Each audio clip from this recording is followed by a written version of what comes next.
আসসালামু আলাইকুম প্রিয় শিক্ষার্থী বন্ধুরা, কেমন আছো তোমরা? আশা করি যে যেখানেই আছো অবশ্যই ভালো আছো। দেশের এই ভয়াবহ পরিস্থিতি, যে বৈশ্বিক মহামারীর মধ্যে দিয়ে আমরা যাচ্ছি, সেজন্য আমরা এখন সবাই ঘরের মধ্যে অবরুদ্ধ। নিশ্চয়ই খুব খারাপ লাগছে বন্দি অবস্থায় থাকতে। তো বন্দি তো থাকতেই হবে যতদিন পর্যন্ত এই দুর্যোগ আমরা মোকাবেলা করে উঠতে না পারি। কিন্তু এর মাঝখানে আমাদের অবশ্যই যেটা করতে হবে সেটা হচ্ছে আমাদের পড়াশোনাটা নিয়মিত চালু রাখতে হবে। আর সেই জন্য তোমাদের সাহায্য করার জন্য, তোমাদের সার্বক্ষণিক সঙ্গী হিসাবে আমরা তোমাদের কাছে আছি। তো প্রিয় বন্ধুরা, আমি প্রথমে আমার পরিচয় দিয়ে নিচ্ছি। আমার নাম ফাতেমা আক্তার, আমি প্রভাতী শাখার সহকারী শিক্ষক। আমি তোমাদের আজকে প্রাথমিক বিজ্ঞান পঞ্চম শ্রেণীর বইয়ের একটা অধ্যায় নিয়ে আলোচনা করব। যে অধ্যায়টা আমরা আলোচনা করব সেই অধ্যায়টা হচ্ছে অষ্টম অধ্যায়। অধ্যায়ের নাম হচ্ছে মহাবিশ্ব। আচ্ছা, মহাবিশ্ব জিনিসটা কি? মহাবিশ্ব হচ্ছে বিপুল সংখ্যক যে গ্যালাক্সি আছে, সেই গ্যালাক্সি এবং এর মধ্যবর্তী যে বস্তু, এই সকল অংশ নিয়েই গঠিত হয় আমাদের এই মহাবিশ্ব। এখন এই মহাবিশ্বের মাঝখানে তাহলে আরেকটা শব্দ আমি বলে ফেলেছি, কি সেটা? গ্যালাক্সি। তাহলে আমাদের জানতে হবে গ্যালাক্সিটাও কি। প্রথমে আমরা কি জানলাম? মহাবিশ্ব কি। 2 নম্বরে আমরা যেটা জানবো সেটা হচ্ছে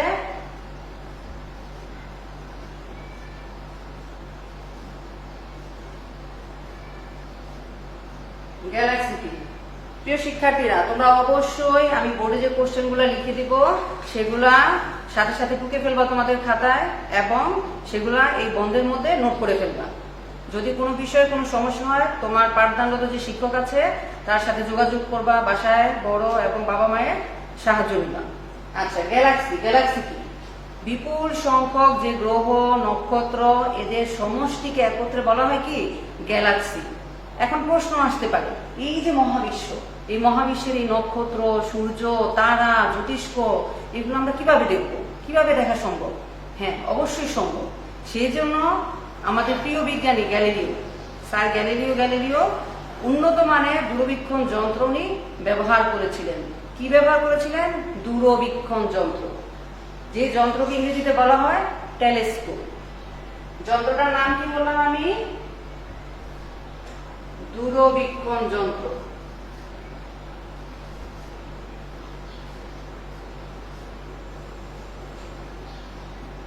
তাহলে আমাদের এখানে জানতে হচ্ছে দূরবীক্ষণ যন্ত্রটা কি, এটা কি কাজ করে। দূরবীক্ষণ যন্ত্রটা হচ্ছে দূরের কোনো বস্তু দেখার জন্য, দূরের ক্ষুদ্র কোনো বস্তুকে বহুগুণ বর্ধিত করে দেখতে যে যন্ত্র আমরা ব্যবহার করি সেটাই হচ্ছে দূরবীক্ষণ যন্ত্র বা টেলিস্কোপ।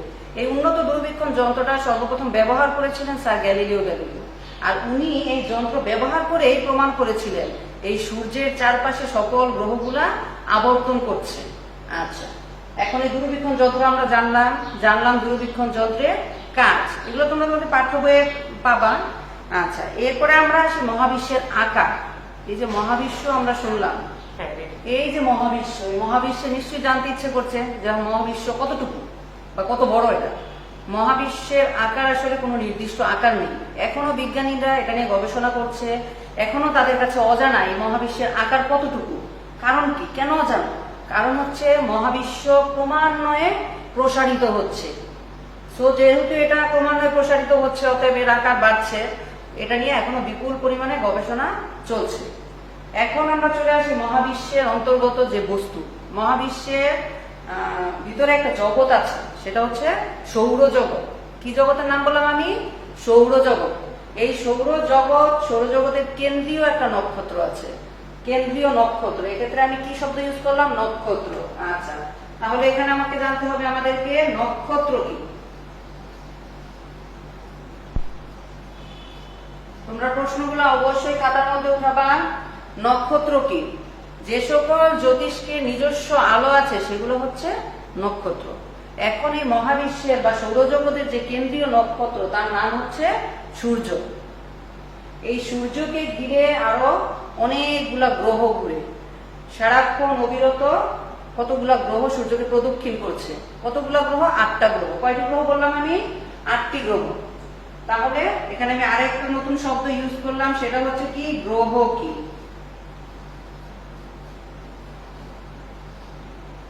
গ্রহ কি?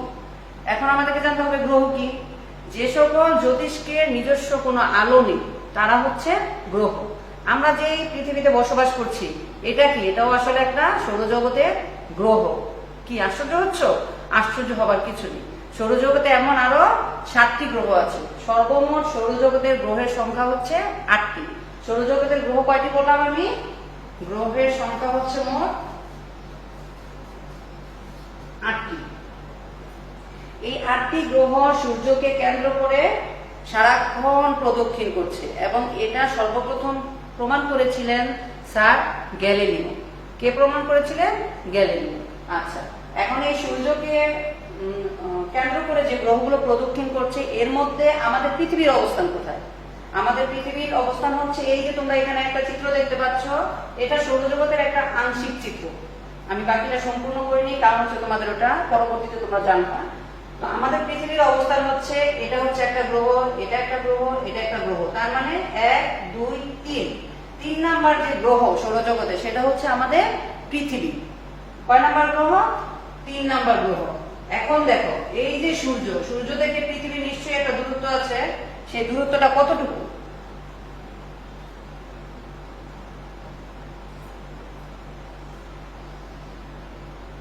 এই সূর্য থেকে পৃথিবীর একটা নির্দিষ্ট দূরত্ব আছে।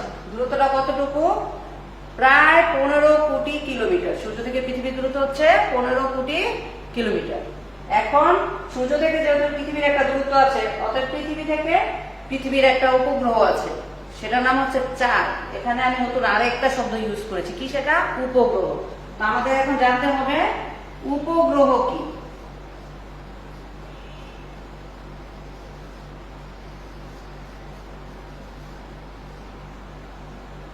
উপগ্রহ, উপ মানেই তো কারো উপরে অবস্থান করছে এরকম কিছু একটা। অতএব যারা গ্রহকে কেন্দ্র করে যারা প্রদক্ষিণ করছে তারা হচ্ছে উপগ্রহ। এখন পৃথিবীর একটাই উপগ্রহ, সেটা হচ্ছে চাঁদ। অতএব সূর্য থেকে যদি পৃথিবীর দূরত্ব হয় 15 কোটি কিলোমিটার, তাহলে পৃথিবী থেকে চাঁদের দূরত্ব কত? পৃথিবী থেকে চাঁদের দূরত্ব হচ্ছে, এটা পৃথিবী, পৃথিবী থেকে চাঁদের একটা দূরত্ব আছে, সেটা হচ্ছে 3,84,400 কিলোমিটার। এটা তোমরা তোমাদের পাঠ্য বইয়ে পাবা। এখানে দেখো তোমাদের পাঠ্য বইয়ে 52 পৃষ্ঠায়, বইটা একটু বের করে দেখতে পারো তোমরা চাইলে। 52 পৃষ্ঠায় একটা ছক দেয়া আছে। এখানে পৃথিবী থেকে চাঁদের এবং সূর্যের দূরত্ব, এবং এর পাশেই একটা খালি একটা বক্স দেয়া আছে। ওখানে দেয়া আছে যে কত সময় লাগে। কিসের কত সময় লাগে? সময়টা হচ্ছে যে এই যে আলো সূর্য থেকে পৃথিবীতে আলো পৌঁছে এবং সূর্য থেকে আলো আবার চাঁদে পৌঁছে, তো সেই আলোটা পৌঁছতে কতটুকু সময় লাগে? আমরা জানি আলো প্রতি সেকেন্ডে 3 লক্ষ কিলোমিটার বেগে চলে। যেহেতু এত দ্রুত আলো চলছে, তাহলে সূর্য থেকে পৃথিবীতে আলো আসতে নিশ্চয়ই একটা সময় প্রয়োজন আছে। তো সূর্য থেকে পৃথিবীতে আলো পৌঁছতে সময় লাগে প্রায় 8 মিনিট এবং চাঁদে পৌঁছতে সময় লাগে 1.3 মিনিট। এগুলো তোমরা তোমাদের পাঠ্য বইয়ে আছে। গুরুত্বপূর্ণ এই লাইনগুলো তোমরা অবশ্যই আন্ডারলাইন করবা এবং এগুলা তোমাদেরকে মুখস্থ রাখতে হবে। এখন দেখো, যদি আমরা আলোর গতিতে চলতে পারতাম তাহলে কি হতো? যদি আমরা আলোর গতিতে চলতে পারতাম তাহলে মিল্কওয়ে গ্যালাক্সি, মিল্কওয়ে নতুন আরেকটা শব্দ মনে হচ্ছে, হ্যাঁ, মিল্কওয়ে হচ্ছে সৌরজগৎ ও মিল্কওয়ের অন্তর্গত। মিল্কওয়ে হচ্ছে বিশাল একটা বড় গ্যালাক্সি। তো যদি আমরা আলোর গতিতে চলতাম তাহলে মিল্কওয়ে গ্যালাক্সিকে একবার প্রদক্ষিণ করতে আমাদের সময় লাগতো 1,30,000 বছর। দীর্ঘ সময়, তাই না? হ্যাঁ। আচ্ছা, এখন এরপরে আমরা আসি যে এই যে মনে করো সূর্য, চন্দ্র, গ্রহ, নক্ষত্র, এই বিশাল বিষয়, মহাকাশের বিষয়, তাই না? বিভ্রান্তিতে পড়ে যাই আমরা। এগুলা নিয়ে কারা গবেষণা করে? কোথায় গবেষণা হয়? এগুলার জন্য আলাদা মহাকাশ গবেষণা কেন্দ্র আছে এবং বিজ্ঞানের যে শাখায় এই বিষয়গুলা নিয়ে আলোচনা করা হয় সেটা হচ্ছে জ্যোতির্বিজ্ঞান। তো এখানে আমি আরেকটা শব্দ ব্যবহার করলাম, কি সেটা? জ্যোতির্বিজ্ঞান। তো আমাদেরকে সেটাও জানতে হবে।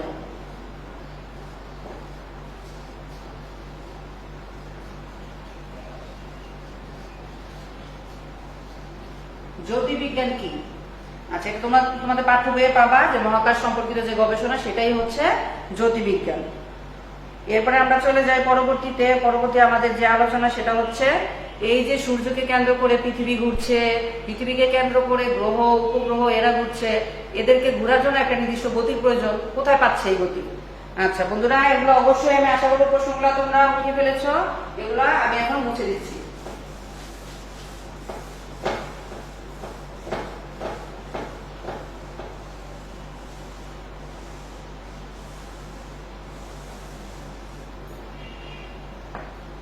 তাহলে আমরা এখন জানবো কি পৃথিবীর গতি কি। পরবর্তী প্রশ্ন হচ্ছে আমাদের পৃথিবীর গতি কি,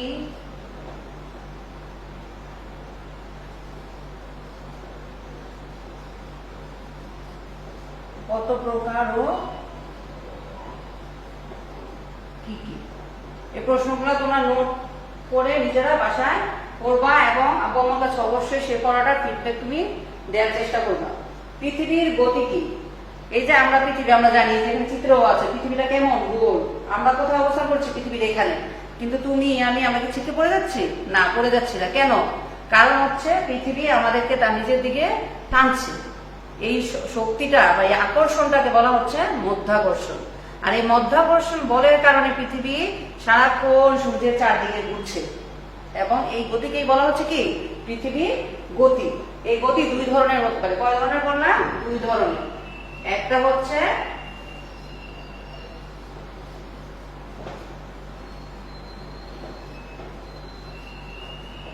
আহ্নিক গতি এবং একটা হচ্ছে বার্ষিক গতি। তার আহ্নিক গতি এবং বার্ষিক গতি, পৃথিবীর গতি কয় ধরনের আমরা জানলাম? দুই ধরনের। একটা হচ্ছে আহ্নিক গতি, একটা হচ্ছে বার্ষিক গতি। আচ্ছা এখন দেখো, এখন এই যে বললাম পৃথিবীটা সূর্যকে কেন্দ্র করে অবিরত ঘুরছে। ঘুরছে কিভাবে ঘুরছে? কোথায় ঘুরছে? নিশ্চয়ই তার নির্দিষ্ট কোনো সীমারেখা আছে। হ্যাঁ অবশ্যই, এরা একটা নির্দিষ্ট পথে ঘুরছে। সেই পথ কিসের তৈরি? ইট, সিমেন্ট, বালি? না, এটা অদৃশ্য একটা পথ।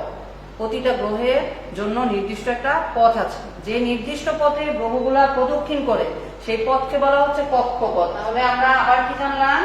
কক্ষপথ। তাহলে তোমাকে জানতে হবে কক্ষপথ কি।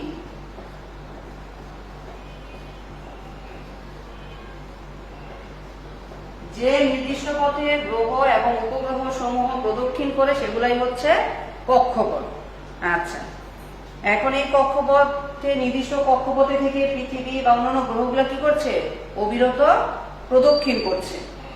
এখন যে গতির ফলে পৃথিবী তার নিজের অক্ষে সম্পূর্ণ একবার ঘুরতে, বা পৃথিবী নিজ অক্ষে, এখন আমি এখানে যে আরেকটা শব্দ ব্যবহার করলাম সেটা হচ্ছে কি অক্ষ। তো এখানে আমাকে জানতে হবে আবার অক্ষ কি।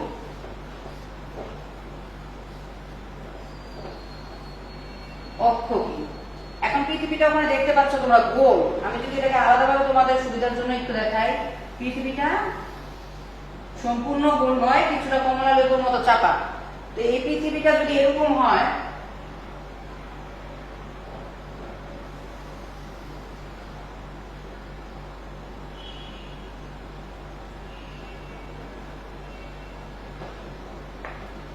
পৃথিবীর নিশ্চয়ই একটা কেন্দ্র আছে।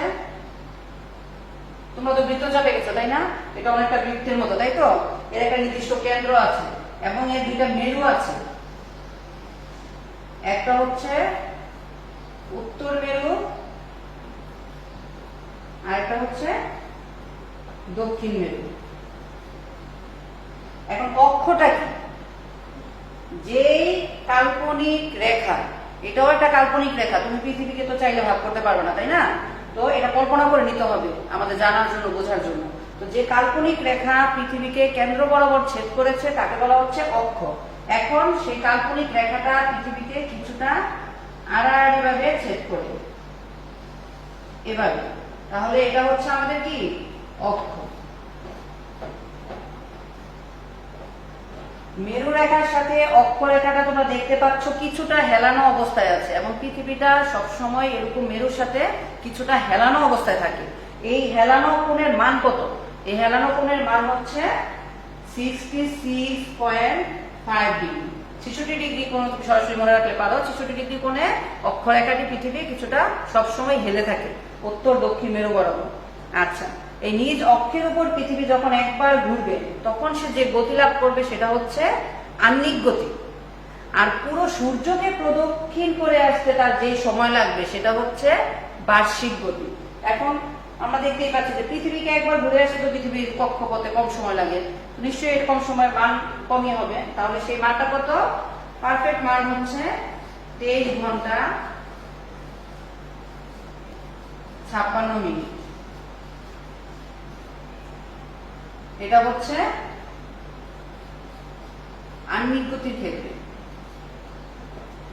একবার পৃথিবী নিজ অক্ষে প্রদক্ষিণ করতে সময় লাগে 23 ঘন্টা 56 মিনিট, বা যাকে আমরা সরাসরি বলি 24 ঘন্টা।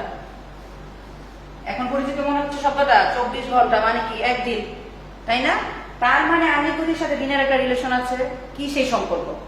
আহ্নিক গতি হচ্ছে যে, যদি আমি আরো সহজ করে তোমাদের জন্য বলি, যে গতির কারণে দিন রাত হয় সেটাই হচ্ছে আহ্নিক গতি। এখন কিভাবে আহ্নিক গতির ফলে কিভাবে দিন রাত হবে? কারণ হচ্ছে এই যে পৃথিবীটা সূর্যকে কেন্দ্র করে যখন ঘুরবে, তখন সূর্যের যেই অংশ পৃথিবীর উপরে আলো দেবে সেই অংশটা হবে দিন, এবং যেটা সূর্যের বিপরীত দিকে থাকবে সেই অংশটা হবে রাত। তুমি এখন দিনের বেলা তোমার ঘড়িতে এখন সময় কটা? 11টা, 11:30। তুমি যদি মনে করো দক্ষিণ মেরুতে যাও, সেখানে কি একই টাইম হবে? না। কারণ কি? কারণ হচ্ছে সূর্য তো একই সাথে একই সময়ে পুরো পৃথিবীকে আলোকিত করতে পারবে না। পারবে? যে কোনো একদিকে তাকে আলোকিত করতে হবে। সূর্যের দিকে যেটা মুখ করে থাকবে সেই অংশটা হবে দিন, বিপরীত দিকটা হবে রাত। এজন্য তোমাদের বইয়ে একটা মজার পরীক্ষা আছে। তো বন্ধুরা, এটা পরবর্তীতে আমি যদি তোমাদের সরাসরি ক্লাসে চেষ্টা করবো দেখাতে। এটা পরীক্ষাটা তোমরা চাইলে বাসায় নিজেরাও করতে পারো। এখন তো বাসায় তোমাদের অনেক সময়, তুমি সেই পরীক্ষার জন্য লাগবে কি? একটা গোলক লাগবে, একটা টর্চ লাইট লাগবে। তুমি তোমার রুমটা বা তোমার কক্ষটাকে অন্ধকার করে তুমি এই পরীক্ষাটা করতে পারো। সাথে তোমার ছোট ভাই বোনকে নিবা। অনেক মজার একটা পরীক্ষা। এই পরীক্ষা করে আমরা জানতে পারবো যে কিভাবে দিন রাত্রি হচ্ছে। এটা তোমাদের পরীক্ষার প্রশ্ন হিসেবেও থাকতে পারে। কিভাবে প্রশ্নটা হতে পারে? আমি বারবার বলছি, তোমরা প্রশ্নগুলো অবশ্যই খাতায় উঠাবা এবং সেগুলোকে নোট করে বাসায় করবা। প্রশ্নটা হতে পারে এভাবে যে, পরীক্ষার সাহায্যে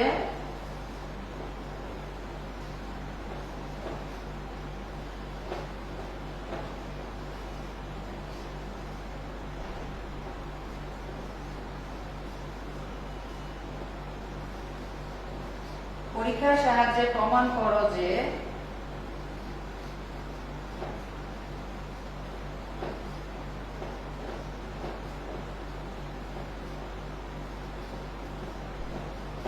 আহ্নিক গতির ফলে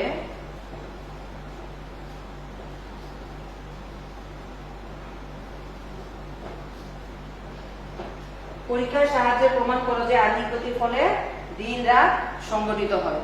তো এই ক্ষেত্রে তুমি পরীক্ষা করতে হলে অবশ্যই তোমাকে এটা লিখতে হবে। তো সেই জন্য পড়ার চেয়ে তুমি যদি এটা খেলার ছলে তুমি বাসায় করে ফেলো, তাহলে তুমি নিজের ভাষায় নিজের মতো করে লিখতে পারবা। আর এখানে লেখার সময় তুমি অবশ্যই গুগল এবং টর্চ লাইটের যে একটা চিত্র তোমাদের বইয়ে আছে, তুমি সেই চিত্রটা 55 পৃষ্ঠায় পাবা। সেই চিত্রটা তুমি পরীক্ষার খাতায় অবশ্যই সাবমিট করবা।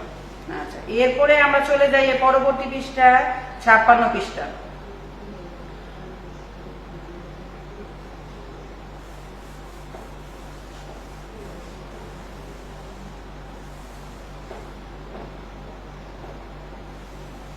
প্রশ্নগুলো আমি মুছে দিচ্ছি।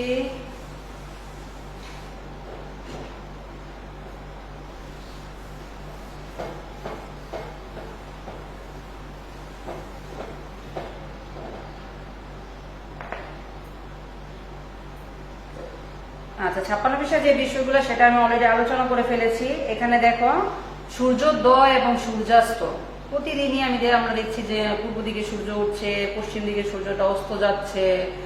কেমন একটা ব্যাপার, ম্যাজিকের মতো, তাই না? যে প্রতিদিনই একই, কেন একদিন পশ্চিম দিক থেকে উঠছে না, কেন বা একদিন পূর্ব দিকে ডুবে যাচ্ছে না, এরকম কেন হচ্ছে? কারণ হচ্ছে পৃথিবী ঘূর্ণনের ফলে। পৃথিবী সবসময় কি করে পূর্ব থেকে পশ্চিম দিকে, পশ্চিম থেকে পূর্ব দিকে আবর্তিত হয়। এখন পশ্চিম দিকে সূর্যটা যখন ডুবে যায়, পরবর্তী দিন সে কি করে আবার যখন ওঠে সে পূর্ব দিক থেকে উঠে উদিত হয়। এই কারণে সকালবেলা সূর্যটা সবসময় কি হয়, পূর্ব দিকে উদিত হয় এবং অস্ত যায় কোন দিকে? পশ্চিম দিকে। আচ্ছা, এই গেল আমাদের আহ্নিক গতির বিষয়। এখন আমরা আরেকটা বিষয় সম্বন্ধে আলোচনা করব, সেটা হচ্ছে ঋতু। ঋতু শব্দটা নিশ্চয়ই শুনেছ, তোমরা রচনাও করেছো, ষড় ঋতু। তার মানে আমাদের দেশে কয়টা ঋতু আছে? 6টা ঋতু। কখনো গ্রীষ্ম, কখনো বর্ষা, কখনো শরৎ, কখনো হেমন্ত, কখনো শীত বা কখনো বসন্ত। তো এই যে ঋতুগুলা, এক একটা ঋতুর পর এক একটা ঋতু হচ্ছে বা আসছে, কেন? কারণটাকে নিশ্চয়ই এর পিছনে কোনো কারণ আছে, অবশ্যই এর পিছনেও একটা কারণ আছে, বিশাল এক কারণ। কি সেটা? এই যেমন আমরা জানলাম কিছুক্ষণ আগে যে আহ্নিক গতির ফলে দিনরাত হচ্ছে, তেমনি ঋতু পরিবর্তনের যে কারণ সেটা হচ্ছে বার্ষিক গতি। তাহলে এখানে আমরা কি জানবো? বার্ষিক গতি। বার্ষিক গতি কি? পৃথিবী সূর্যকে একবার প্রদক্ষিণ করে আসতে যে সময় লাগে সেটা হচ্ছে বার্ষিক গতি। এখন এই বার্ষিক গতির জন্য পৃথিবীর কত সময় লাগে? 365 দিন 6 ঘন্টা। কত সময় লাগে? 365 দিন 6 ঘন্টা।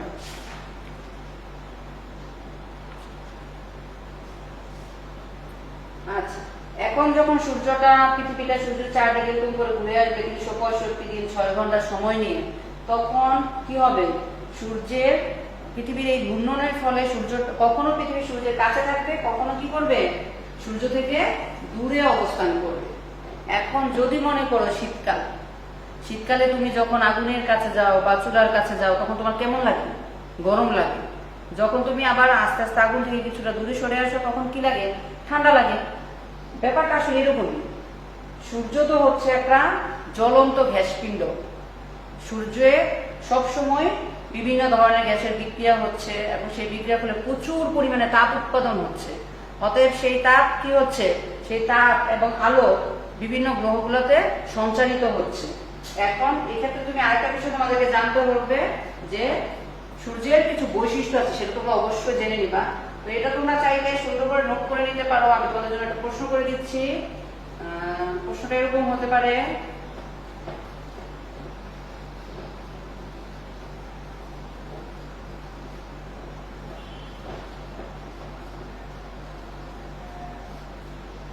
সৌরজগতের কেন্দ্রীয় নক্ষত্রের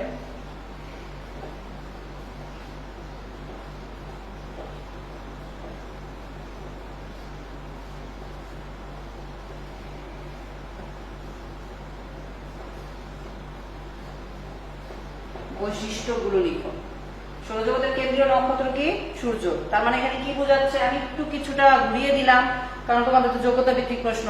আমি যদি সরাসরি সকল প্রশ্ন এইভাবে দিই, বার্ষিক গতি কি, আহ্নিক গতি কি, পৃথিবী কি, অক্ষ কি, তাহলে খুব ইজি হয়ে যাচ্ছে। কিছুটা ঘুরিয়ে দিচ্ছি যাতে তোমরা একটু নিজের মেধাটাকে ইউজ করো এখানে। তাহলে কেন্দ্রীয় নক্ষত্র কাকে বোঝাচ্ছে? সূর্যকে। তুমি এখানে সূর্যের কিছু বৈশিষ্ট্য নোট করে পড়ে নিবা। তো যেহেতু সূর্যটা বিভিন্ন ধরনের গ্যাসের বিক্রিয়া হচ্ছে, প্রচুর পরিমাণে তাপ উৎপাদন হচ্ছে, এখন যখন পৃথিবী এখানে আবর্তিত হয়, এখন এটা যদি আমি তোমাকে সহজভাবে দেখাই, এখানে যে পৃথিবী আছে, এখানে পৃথিবী সূর্য থেকে পৃথিবীর দূরত্ব যতটুকু আমরা জানি, সূর্যকে কেন্দ্র করে পৃথিবী যে প্রদক্ষিণ করছে যে কক্ষপথ গুলাতে, সেই কক্ষপথ গুলার আকৃতি হচ্ছে উপবৃত্তাকার। তো যদি উপবৃত্তাকার হয়, তোমরা দেখতেই পাচ্ছ এরকম, তাহলে এরকম হলে যখন সূর্য থেকে এই মেরুতে আছে তখন দূরত্ব যতটুকু, যখন সূর্য থেকে আবার পৃথিবী এখানে থাকবে তখন নিশ্চয়ই দূরত্বের কিছুটা তারতম্য হবে। আবার যখন সে এখানে অবস্থান করবে পৃথিবী, তখন তার কিছুটা তারতম্য হবে। আবার যখন ঘুরতে ঘুরতে এখানে চলে আসবে তখন তার কিছুটা দূরত্বের তারতম্য হবে। এখন যখন সূর্যের নিকটবর্তী অবস্থায় যখন থাকবে, এখন যদি আমরা জানি যে পৃথিবীর দুইটা গোলার্ধ আছে, একটা হচ্ছে উত্তর গোলার্ধ, একটা হচ্ছে দক্ষিণ গোলার্ধ। এখন যদি এমন হয় যে যখন উত্তর গোলার্ধে সূর্য যখন খাড়াভাবে কিরণ দিবে, যদি এটা সূর্য হয়,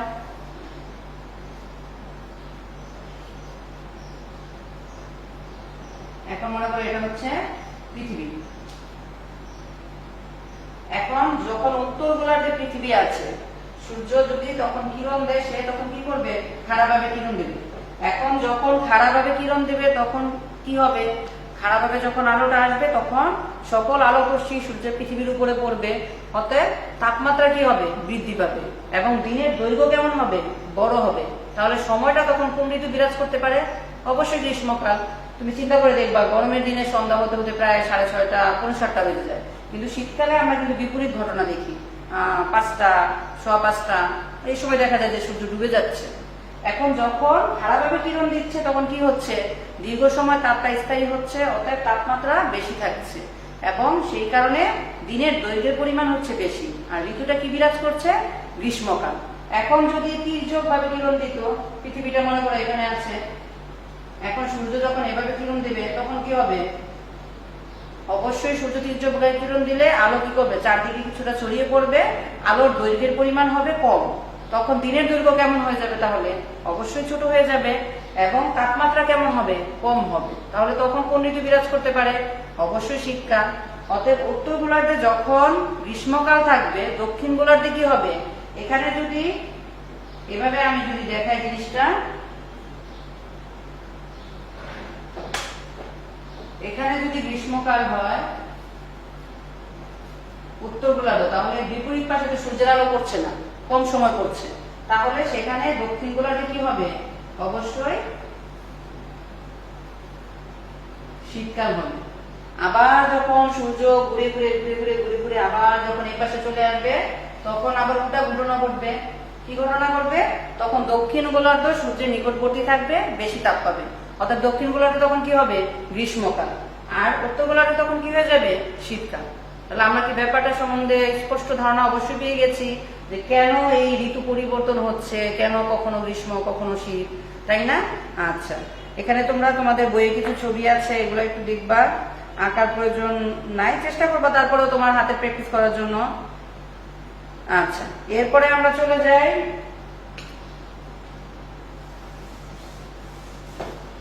আচ্ছা, এটা এখন আর আমাদের আপাতত প্রয়োজন নাই, আমি এটার জন্য মুছে দিচ্ছি।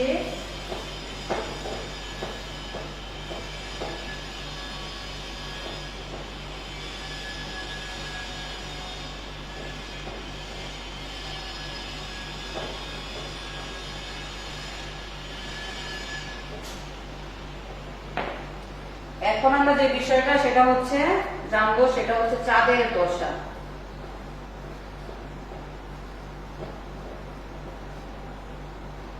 চাঁদের দশা, চাঁদের দশা আবার কি? চাঁদের দশা হচ্ছে, তোমরা দেখেছো নিশ্চয়ই, আকাশের দিকে যখন তুমি রাত্রে তাকাবা, কখনো কখনো দেখবা চাঁদকে কেমন দেখাচ্ছে, এরকম অনেকটা ওই যে বাঁকা চাঁদের হাসির মতো, তাই না? আবার কখনো কখনো এই চাঁদকে কেমন দেখাচ্ছে, সম্পূর্ণ গোল এবং থালার মতো, রূপালি একটা থালা মনে হয় আকাশের মধ্যে, তাই না? আবার কখনো কখনো এই চাঁদকে কেমন দেখাচ্ছে, এরকম দেখাচ্ছে, এরকম, তাই না? মনে হচ্ছে যে একবার দিয়ে কেউ হয়তো চাঁদটাকে ঢেকে রেখেছে বা কেটে ফেলেছে, এরকম কিছু একটা। এই যে চাঁদ এক এক সময় এক এক রকম দেখাচ্ছে, আমরা আসলে চাঁদের তো নিজস্ব কোনো আলো নাই, সেটা তোমরা অবশ্যই জানো। চাঁদ তাহলে আলো থেকে পায়, চাঁদ সূর্যের আলোকে প্রতিফলিত করে আলোকিত হয়। এই কারণে তোমরা দেখবা যে সূর্যের নিচে, সূর্যের যখন দিনের বেলা আমরা দেখি সূর্যের আলো যখন পাই, তখন কিন্তু সেই আলোটা খুবই তীক্ষ্ণ হয়, তীব্র হয়, আমরা বেশিক্ষণ সূর্যের আলো উপভোগ করতে পারি না। কিন্তু চাঁদের যে আলো সেটা কিন্তু স্নিগ্ধ আলো, সেটা আমি যদি সারা রাত ভোর বসে তুমি চাঁদের আলো দেখো, তোমার কাছে কি সেটা কিন্তু কোনো অসহনীয় মনে হবে না। কারণ কি, স্নিগ্ধ একটা সুন্দর আলো। এর কারণ হচ্ছে সেটা তো তার নিজস্ব আলো না, সে সূর্যের আলোকে প্রতিফলিত করে আলোকিত হচ্ছে। এখন সূর্যের আলো চাঁদের যে পৃষ্ঠটাতে পড়বে সেটাই আমরা আলোকিত দেখব, বাকি যে অংশটাতে পড়বে না সেটা কিন্তু আমরা আলোকিত দেখব না।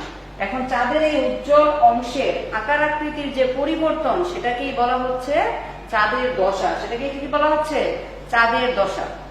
আচ্ছা, এখন চাঁদের দশা তুমি ছোট একটা সংজ্ঞা তোমরা তোমাদের পাঠ্য বই 99 পৃষ্ঠা যে শব্দকোষের যে টপিকস গুলো আছে ওখানে তোমরা চাইলে সাহায্য নিয়ে ওখান থেকে পড়ে ফেলতে পারো। এছাড়াও আরো যে ম্যাডাম কিছু কোশ্চেন লিখে দিয়েছিলাম সেগুলোও তোমরা চাইলে তোমাদের বইয়ের পেছনে 99, 100 এবং 101 পৃষ্ঠায় শব্দকোষ বা শব্দ ভান্ডার যে আছে ওখান থেকে তুমি সাহায্য নিতে পারো সংজ্ঞাগুলো পড়ার জন্য। আচ্ছা, এখন এই যে দেখো চাঁদের এই আবর্তন, চাঁদ কিভাবে আবর্তন করছে।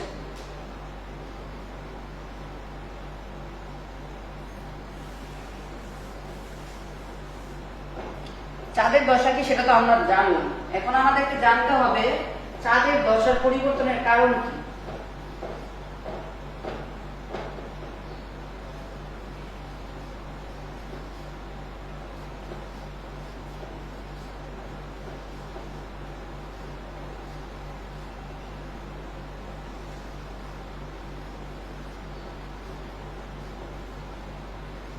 কারণ কি? এখন ওই যে আমি প্রথমে বলেছি সূর্য পৃথিবী তার অক্ষে একটা নির্দিষ্ট মানে ঘুরে, পৃথিবী আবার সূর্যকে একটা নির্দিষ্ট সময় নিয়ে প্রদক্ষিণ করে। চাঁদ যেহেতু পৃথিবীর একটা উপগ্রহ, তোমরা এখানে দেখতে পাচ্ছ এই যে আমি আরেকটা কক্ষপথ এখানে দিয়েছি, এটা হচ্ছে কি চাঁদের ঘূর্ণনের একটা কক্ষপথ, তার মানে পৃথিবীকে কেন্দ্র করে চাঁদও কি করছে, প্রদক্ষিণ করছে। তাহলে এই সময়টা কত সময় নিয়ে সে প্রদক্ষিণ করছে? এই চাঁদ পৃথিবীকে একবার প্রদক্ষিণ করতে সময় লাগে 28 দিন। কতদিন সময় লাগে? 28 দিন। এই 28 দিনে এক চন্দ্র মাস পূর্ণ হয়।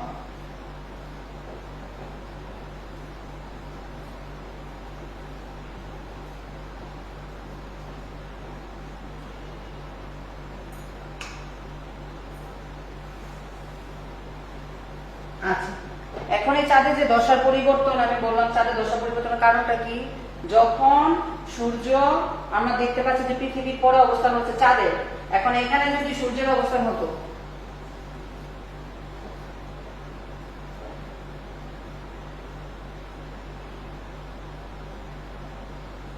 এখন দেখো চাঁদ যদি ঘুরতে ঘুরতে ঘুরতে ঘুরতে ঘুরতে ঘুরতে এখানে চলে আসে, এখানে যদি চলে আসে তাহলে কি হবে? সূর্যের আলো চাঁদের এতটুকু অংশ দখল করবে, এতটুকু, তার মানে আমরা এতটুকু অংশ কি করবো না, দেখতে পাবো না। এখন যদি এই চাঁদটা আবার এখানে চলে যায় তখন কি হবে? আলো এক পাশ দিয়ে দেখা যাবে, তার মানে আমরা এতটুকু অংশ দেখা যাবো। তার মানে এটা হচ্ছে এই যে বাঁকা চাঁদের রাশি, তাই তো? এখন যখন আবার এটা অপোজিটে চাঁদ এখানে চলে যাবে তখন সূর্যের আলো পুরোপুরি চাঁদের সম্পূর্ণ অংশকে কি করবে, দখল করবে। তখন চাঁদটাকে আমরা পূর্ণ একটা থালার মতো দেখতে পাবো। এখন যদি সে ঘুরতে ঘুরতে আবার এদিকে চলে আসে তখন সূর্যের আলো আংশিক আলোকিত করতে পারবে, তখনও আমরা চাঁদের এরকম একটা অংশ দেখতে পারবো। চাঁদের যখন সম্পূর্ণ অংশটাকে আমরা দেখতে পাই তখন সেটাকে বলা হয় কি, অমাবস্যা।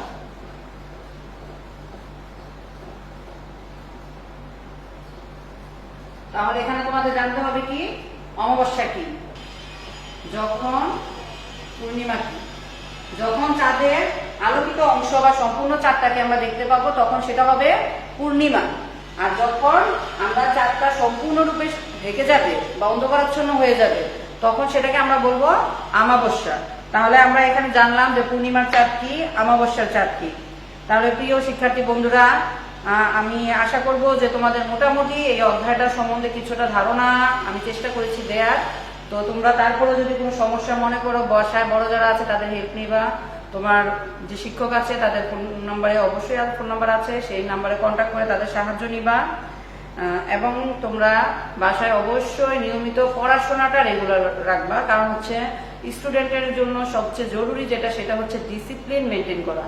সো একটা নির্দিষ্ট বেশিরভাগ সময় আমরা স্কুলে কাটাই, সেটা যেহেতু এখন হচ্ছে না, তুমি নিজে একটা নিজস্ব রুটিন করবা। এর মধ্যে তুমি তোমার ব্যক্তিগত কাজ, তোমার প্রার্থনা, নামাজ, কোরআন তেলাওয়াত করা, ঘরের টুকিটাকি কাজে আমাকে সাহায্য করা, এবং বেশিরভাগ অংশ জুড়ে তুমি রাখবা তোমার পড়াশোনা। বিনোদন তো অবশ্যই থাকবে, খেলাধুলা, টিভি, এগুলো তো অবশ্যই আছে। এবং সার্বক্ষণিক চেষ্টা করবা তুমি এবং তোমার পরিবারের সবাই সামাজিক দূরত্ব মেনটেন করে চলার। বিনা প্রয়োজনে বাসার বাইরে অবশ্যই আমরা যাব না। আমরা এই মহামারীর থেকে বেঁচে থাকার বা বৈশ্বিক যে মহামারী দেখা দিচ্ছে এটা থেকে আমাদের বেঁচে থাকার সবচেয়ে বড় যে উপায় সেটা হচ্ছে ব্যক্তিগত পরিচ্ছন্নতা এবং সচেতনতা।